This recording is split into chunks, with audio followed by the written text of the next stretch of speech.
नागपूर शहरातील पाचपावली पोलीस ठाण्याच्या हद्दीत मित्राच्या मोबाईलवर वारंवार फोन करणाऱ्या व्यक्तीला भेटायला गेलेल्या फिर्यादीला गाठून त्यांच्या गाडीला धडक देत लाथाबुक्क्यांनी जबर मारहाण करून जखमी करण्यात आले। इतकेच नव्हे तर आरोपींनी फिर्यादीची सुझुकी बर्गमॅन दुचाकी आणि आयफोन 13 मोबाईल जबरदस्तीने हिसकावून पुबारा केला होता। या खळबळजनक घटनेप्रकरणी पाचपावली पोलिसात भारतीय न्याय संहितेच्या कलम 310(2) आणि 115(2) अन्वये गुन्हा दाखल करण्यात आला होता। गुन्ह्याचे गांभीर्य ओळखून पोलिसांनी गुप्त बातमीदार, परिसरातील सीसीटीव्ही फुटेज आणि तांत्रिक विश्लेषणाच्या आधारे अवघ्या 24 तासांच्या आत मुख्य आरोपी आदित्य कोचे याच्यासह त्याच्या इतर 3 साथीदारांना अटक केली।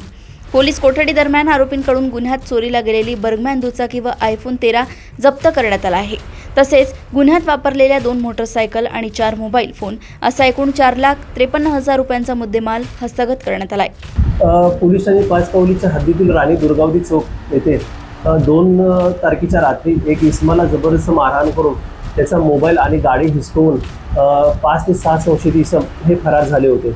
पाचपावली तपास पथकाच्या टीमने 24 तासाच्या आतमध्ये आरोपींना पकडून त्यांना अटक करून त्याचा PCR घेण्यात आलेला आहे। सध्यापर्यंत आमच्या ताब्यामध्ये 4 आरोपी आहेत। आरोपीचे पूर्वीचे काही रेकॉर्ड नाही, त्यासोबत आणखी 3 आरोपी आहेत।